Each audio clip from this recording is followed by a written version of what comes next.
Hey, what's going on, everybody? I'd like to welcome in guest Les Johns to the show. Les, how's it going?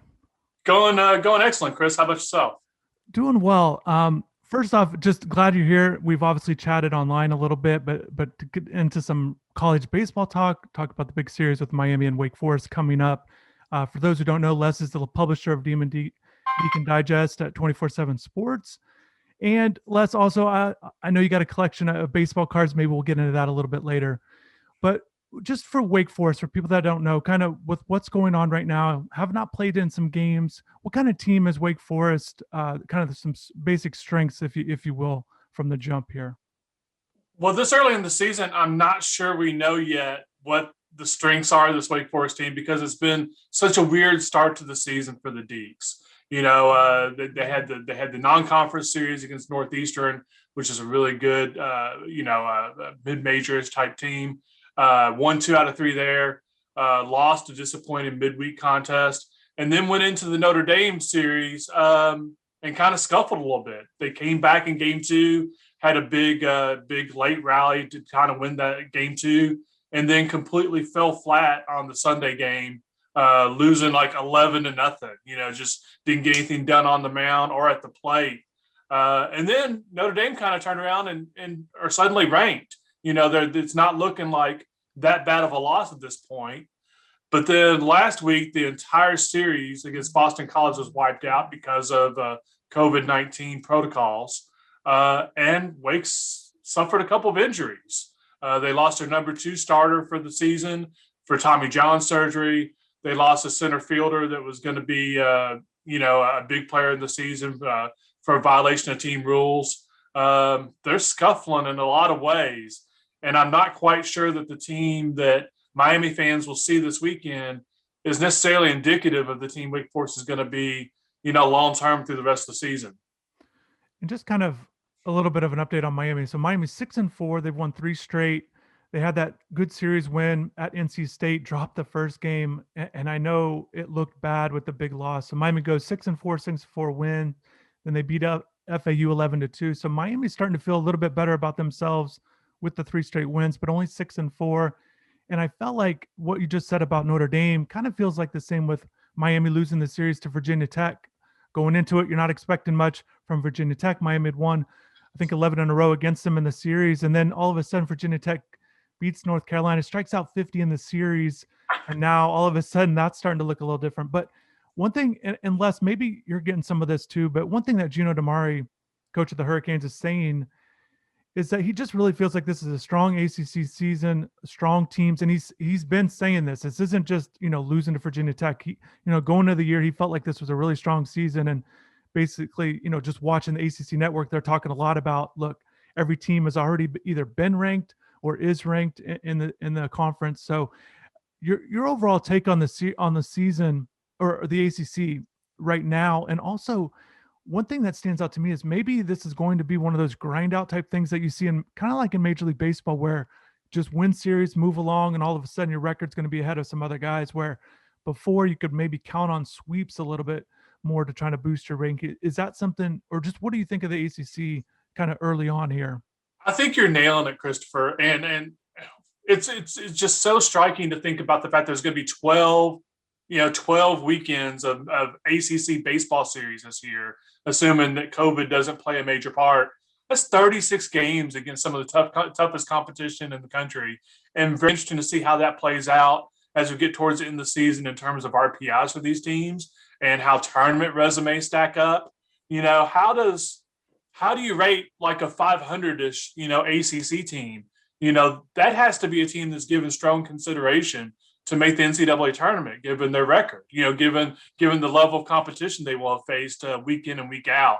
I think any team in the conference at this point can win a series over the other. I have a hard time discounting any of the 14 teams. Can you pinpoint any of the 14 that you say, oh, that team's just terrible? They should be a cakewalk every week. There's none.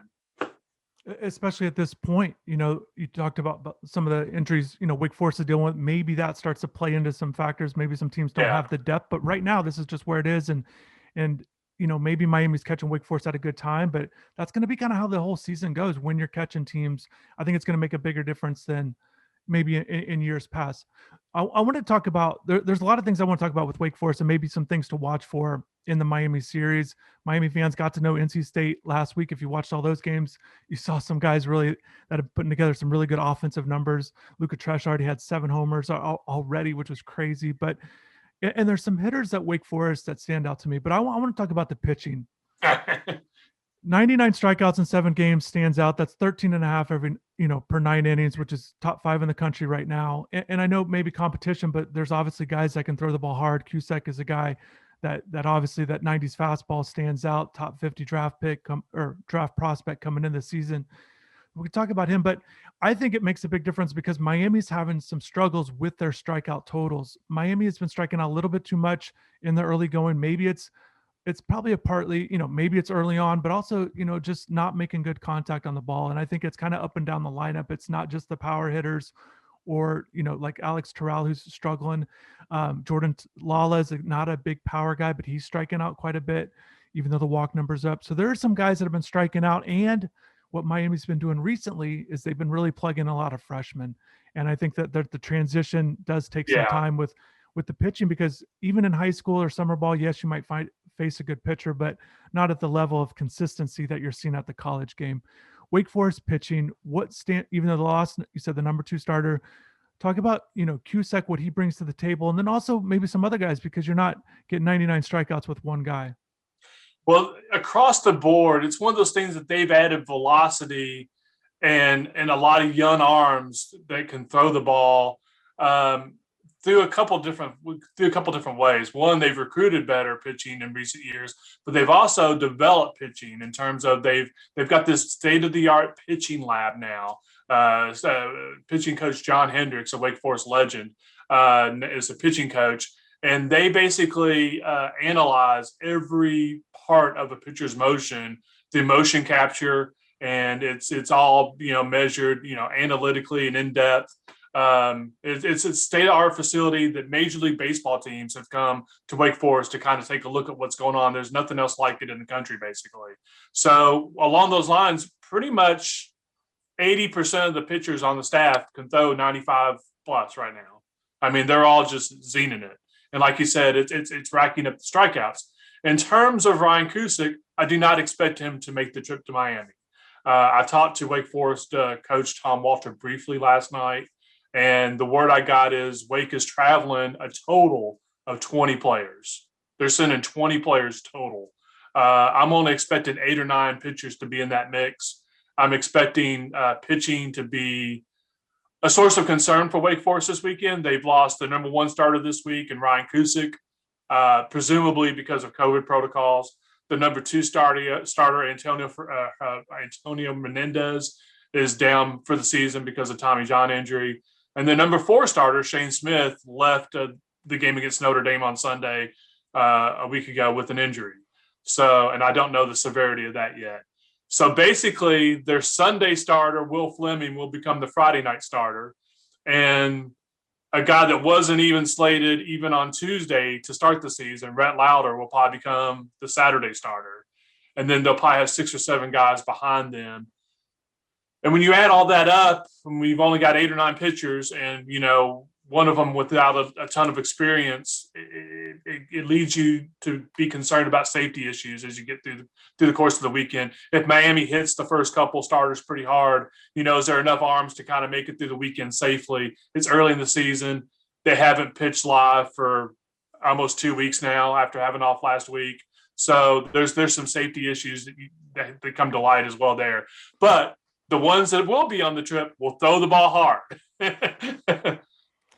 Yeah, and I think, just kind of looking from a Miami standpoint and their team with where they're at, and yes, they've gotten the runs lately, the 3 wins, but they're doing it the way I look at it, they're doing it with some guys that I do not expect to be full-time players or have big-time responsibilities all season long. Maybe they're hot right now. And I'm saying that with the freshmen because, look, if Miami's going to make that run to the College World Series or the NCAA tournament, that kind of thing, a guy like Alex Terrell has to be in the mix. He didn't start last game. They went with the freshman. The freshman, CJ Kafis, doubled and homered in the game. It's his second homer already. Better defensive player. They're putting him in a defensive replacement, but I don't think it's just like, okay, right off Terrell already right now. He's off to a slow start. And I think that's one of the things that college coach or coaches in baseball struggle with in general. How long do you be patient with guys? You know, if they have a track record like Terrell, he led the ACC in homer 2 years ago, and I know Wake Forest is dealing with that, maybe with some of that with Bobby Seymour. Bobby Seymour, exactly. Yeah. Yeah, and not that that they're replacing him, but just that they're where do you put him in the lineup? The Well, whole thing. How long? Bobby Seymour's batting 185 right now. He's the reigning ACC Player of the Year that had like 92 RBIs 2 years ago. He's batting a $185, and he hit. I mean, what do you do with that? Right. What do you do with that? Right. And that's what Miami's dealing with Terrell in particular, but not just him. Raymond Gills off to a slow start. He was a third-team All-ACC guy a few years ago. Gabe Rivera has shown power. I mean, these are guys with, career OPS over 800, guys that have done really well, Terrell, I mentioned, but they are not part of this winning streak. They're taking secondary roles, backup roles, reserve roles, whatever it might be. But I think that's what Miami's going to do moving forward right now. They got Dominic Patelli, a freshman shortstop. They really like his defense. They're going to move Yo-Yo Morales to third. They like that. And I just think that they're just going to have to kind of see how things go right now. And I'm concerned maybe long-term because I think you win with those veterans that have been more proven, but where do you put them in the lineup? And we talked about, the schedule with the ACC. You're not able to just put guys in midweek like you used to get them in some rhythm. Miami just played FAU their first midweek game. FAU's ranked 20th, quality squad. So they're not getting that break. And maybe you're looking at this series because Wake Forest in the pitching situation, but it's still a team, like you said, they're going to be throwing guys out there that throw really hard. So very difficult situation. I think just right now that, maybe Wake Forest, same situation in the sense that you've just got to get guys in and try to win games in that moment. And it is what it is. And you move on to the next. And I know Gino is dealing with that because it's not just those guys, but just trying to develop, some consistency with the lineup. So I know that they're thinking positive that maybe they're hitting that stride, that consistency with that. Let's stick with Seymour. And you mentioned the 92 RBIs, and I think it's crazy. He hit close to 500 that year with runners in scoring position, 377 on the season, and he was only a sophomore at that time. What are you seeing from Seymour right now? And the thing is with college baseball, typically guys like that, again, big numbers, they don't usually hit these lulls. Alex Terrell hasn't homered yet this season. When he hit 24 the year before, a couple years ago, he only went 9 games without hitting one. And here we are 10 games into this season, didn't hit 3 last year. So he's a little bit of a slump that we have not seen before, but, for a few years. But Seymour, what do you see from Seymour? And then also when he's at his best, what is he doing well? When Seymour's at his best, I mean, he's spraying the ball all over the field. And the power almost comes accidentally. It's like it's almost a Joey Votto-ish type hitter in my opinion. Whereas the ball can kind of go all over the field.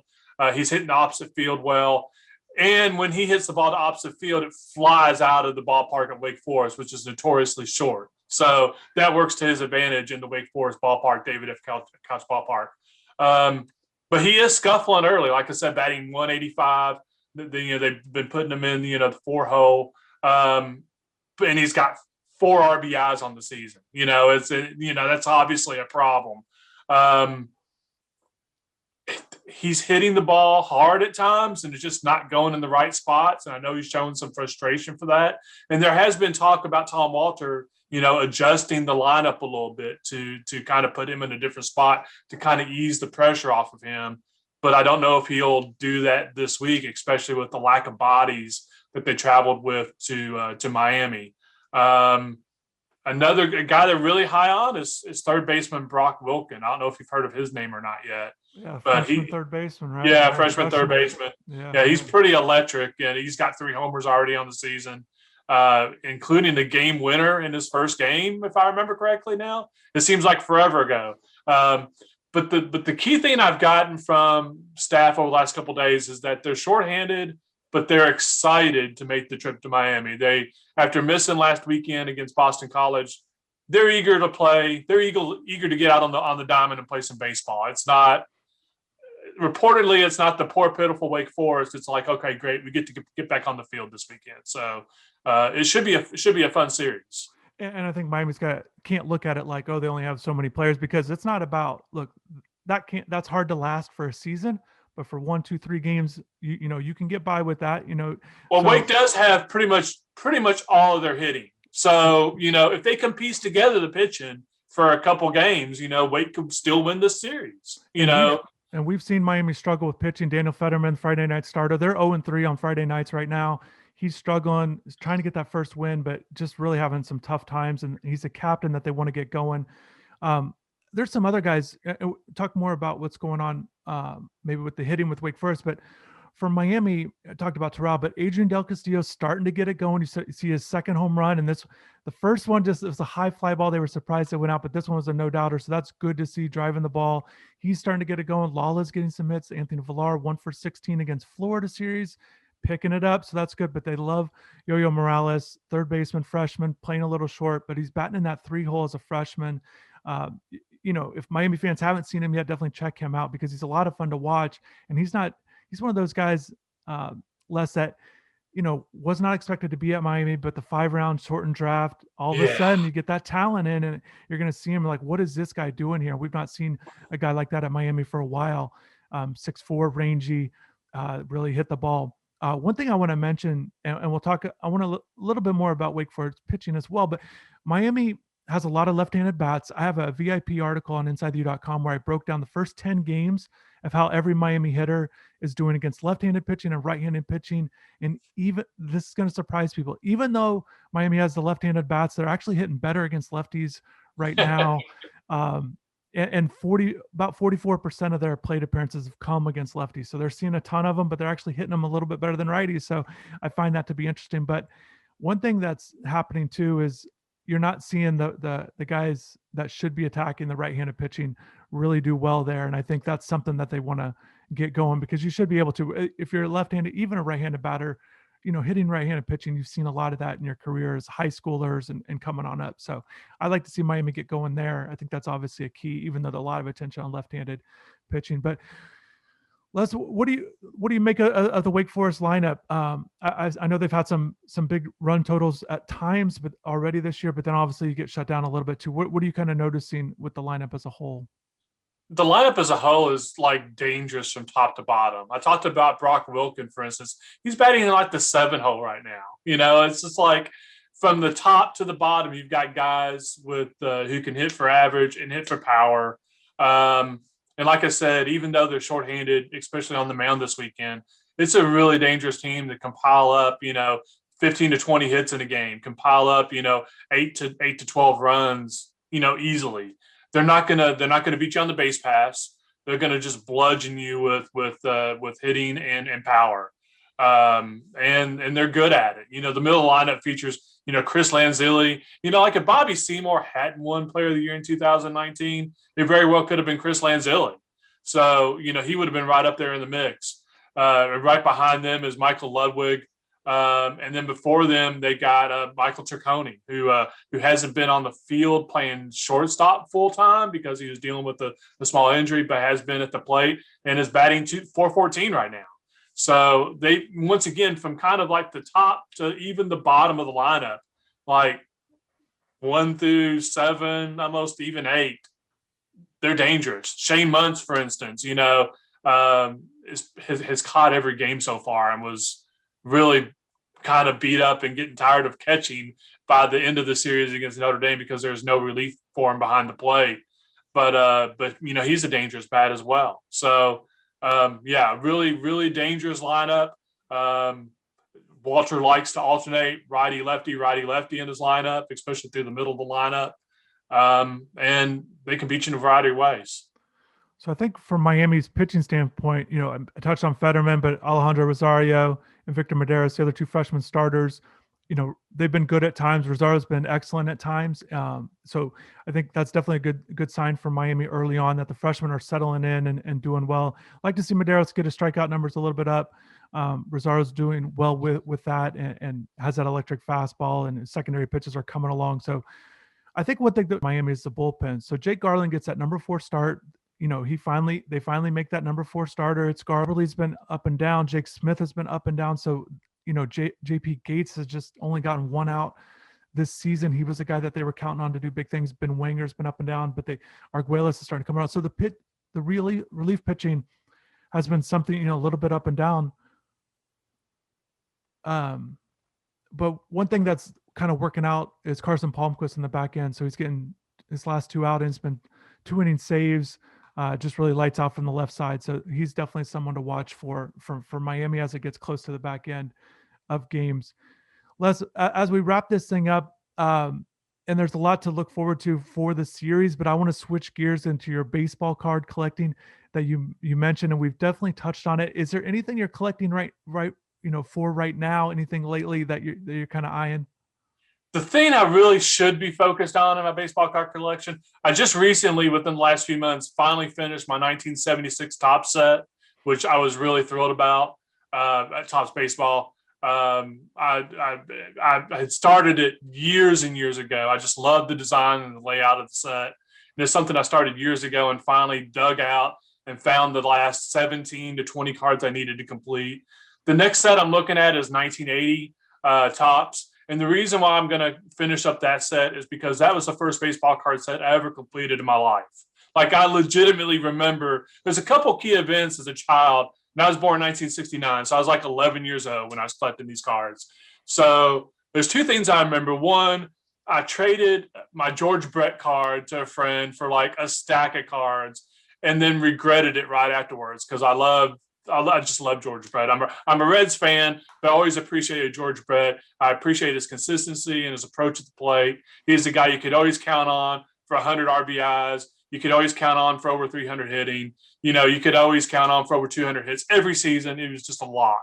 So I regretted trading George Brett, but then picked him up in a random wax pack a few weeks later. And then the last guy that I needed for that set as a kid, I'll never forget it for obvious reasons, was Pete Lecoq. I swear that was the last card I needed for the 1980 set when I was a kid.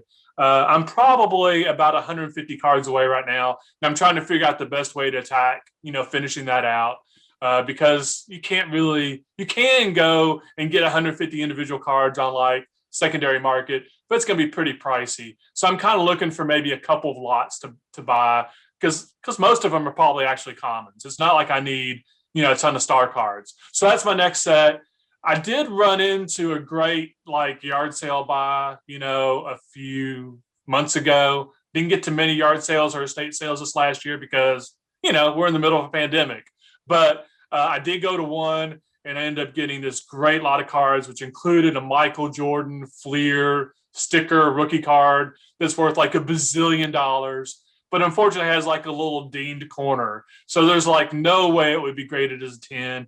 If it was graded as a 10, it'd probably be like a $50,000 card, but instead it's probably worth like $10. So I'll probably just keep it for my collection because it's kind of a cool card to have. But yeah, I missed like a $50,000 fine by a screwed up corner of a Fleer rookie card sticker. Think about how rare it is to find stickers, from 1980s. I mean, it's just, everybody unpeeled them, so that's a cool card, but pretty worthless in the condition I have it. So that's my sad story for the day. Yeah, but that's great though on trying to complete those sets. And when we were kind of chatting about it, I was telling you that I picked up a big lot. I grew up a big Royals fan, so that's great to hear about the George Brett stuff. And kind of over the past year, I picked up a lot of Royals cards, just multiple years. The early years and into the '90s when I was really watching the games and stuff. And I still collect a little bit. I always try to get those cards. And Bo Jackson was my favorite player. So, and what's crazy now is even though he hasn't played in years, like they still make these kind of reprints or you've updated, just in the newer series that comes out each year. Bo Jackson's the guy that gets featured. Yeah. So new cards still come out of him. So I still like to pick up on some when I can. But one thing when I wanted to talk a little bit of baseball with you, I definitely thought of you for this series. I thought it would be great to talk a little bit about baseball. It's definitely going to be an interesting series for both teams. And I think this, like you said, this is going to be kind of how it is with the ACC. Competitive, a lot going on, trying to get wins whenever you can in each game. And that's why I think closing out games is so important when you get lead, whatever it might be. So definitely it should be an interesting series. A lot of big names to watch for on both sides. So definitely thanks again, Les, for joining me and best of luck on your card collecting, completing that 80 set. Well, thanks for having me on, Chris. Enjoy the series. I'll be watching on the ACC Network Extra all weekend long, and it should be fun to watch. Once again, the ACC to pull off this season in these weird times is going to be ultra competitive. But teams also have to be nimble and work with each other to get in as many games as the teams want to get in, so that they can build the resume to get a regional spot. So it's going to be interesting to see how it plays out. Best luck to the Hurricanes through the season. I know they're going to have a big year, and I think when Wake gets healthy and gets their team put back together, I think they're going to have a pretty outstanding season as well. Yeah, it's great that we're here in baseball season, and Yeah. Major League's just around the corner. So, all right, Les, definitely appreciate it, and we'll talk to you later. Thanks, Chris. Take care. All right.